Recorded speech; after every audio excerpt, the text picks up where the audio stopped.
बच्चों अब हम लोग आते हैं अगले पॉइंट पर अवधियां वर्गीकरण। बच्चों अवधि मतलब होता है कालखंड। इतिहास को पढ़ने तथा समझने हेतु इसे अवधियों के हिसाब से बांटा जाता है। इतिहास को आधुनिक काल में मुख्यतः तीन भागों में बांटा गया है। पहला प्राचीन काल, दूसरा मध्यकाल, तीसरा आधुनिक काल। इतिहास की अवधि का यह जो वर्गीकरण किया गया है यह पश्चिमी देशों की देन है। अंग्रेजी काल में भारत में एक अंग्रेज थे शिक्षाविद जिनका नाम था जेम्स मिल। उनका मानना था कि एशियाई देश सभ्यता के मामले में काफी पीछे हैं। उन्होंने भारत के इतिहास अध्ययन के लिए इसके अवधि का वर्गीकरण मुख्यतः हिंदू काल, मुस्लिम काल तथा ब्रिटिश काल के रूप में किया है। जेम्स मिल का मानना था कि जब भारत में हिंदू राजाओं का शासन था तो वो उस समय का पीरियड हिंदू काल कहलाएगा। जब मुगल कालीन राजाओं का टाइम आया तो उस समय का जो पीरियड था वो मुस्लिम काल कहलाएगा। जेम्स मिल यह सोचता था कि अंग्रेज के आने से पूर्व भारत असभ्य, अंधविश्वास तथा अज्ञानता वाला देश है और अंग्रेज के आगमन के बाद से ही भारत में उच्च सभ्यता का विकास हुआ है। इसलिए उसने अंग्रेज के समय को यानी ब्रिटिश काल को सभ्यता का काल कह दिया है। लेकिन बच्चों यह सब उचित वर्गीकरण नहीं है, यानी इतिहास का जो अवधि का वर्गीकरण किया है जेम्स मिल के द्वारा, ये उचित नहीं जान पड़ता है। क्यों? इसके पीछे वजह है मुस्लिम काल में भी बच्चों अनेक हिंदू शासक हुआ करते थे और ऐसा नहीं है कि भारत असभ्य देश था।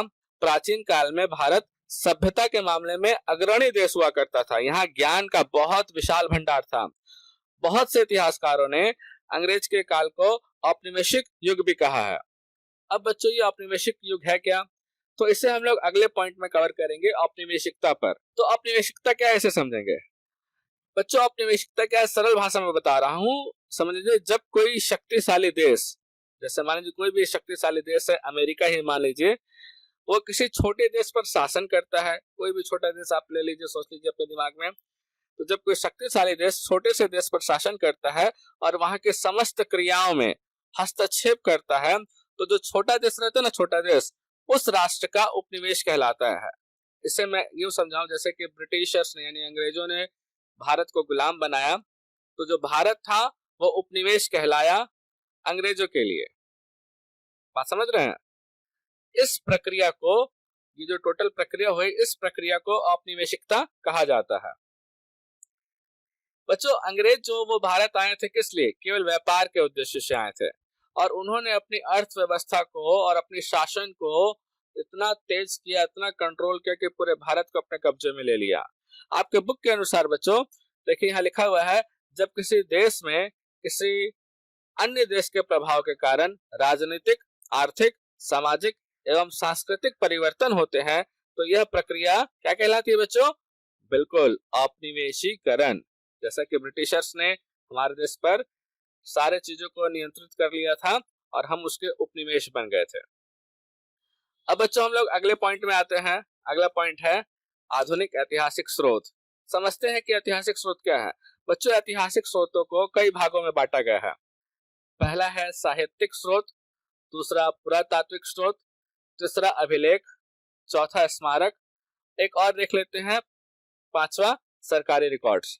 बच्चों साहित्यिक स्रोत के अंतर्गत कोई भी लेखनीय कार्य आता था, यानी जो कुछ भी लिखा हुआ दस्तावेज होता था वो साहित्यिक स्रोत में आते थे। जो किताब के वंश में आते थे, बुक वगैरह होते थे, वो साहित्यिक स्रोत कहलाते हैं। पुरातात्विक स्रोत के अंदर क्या जाते हैं? जो जमीन से खुदे हुए सिक्के मिलते थे या मूर्तियां मिलती थी वो पुरातात्विक स्रोत कहलाते हैं। अभिलेख क्या है?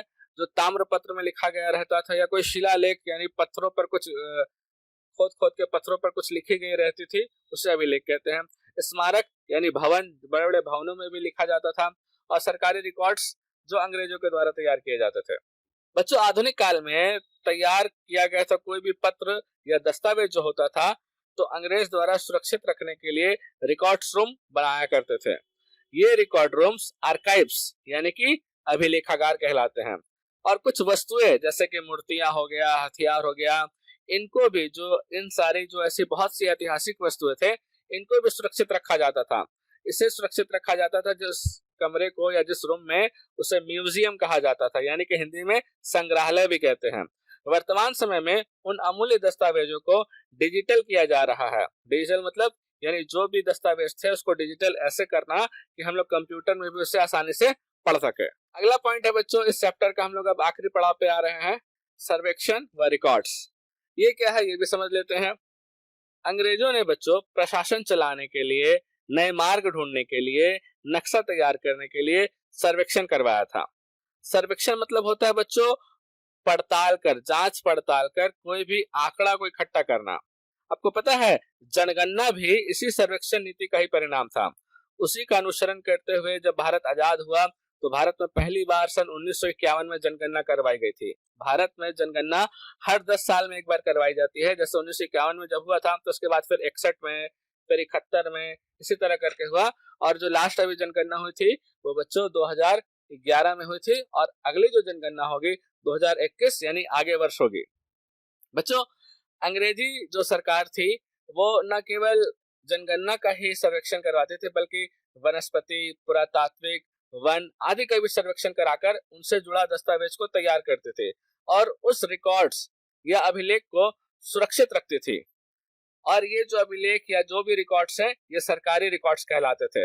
और जो इन अभिलेखों को लिखते थे, यानी इन अभिलेखों को जो राइटिंग करते थे, लिखने वाले जो व्यक्ति थे, उन्हें सुलेख नवीस या खुश नवीश कहा जाता था।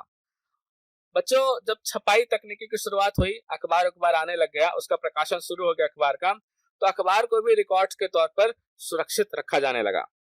बच्चों इस प्रकार हम लोगों ने इस फर्स्ट चैप्टर को, हिस्ट्री को, बढ़िया ढंग से पॉइंट वाइज पॉइंट समझकर क्लियर कर लिया है। उम्मीद है आप सबको इस चैप्टर अच्छे से समझ में आ गया होगा। अब हम लोग आगे बढ़ते हैं और इस चैप्टर के जितने भी तमाम क्वेश्चन आंसर है उसको मैं लिखवा देता हूँ, आप सभी उसे नोट डाउन कर लीजिएगा।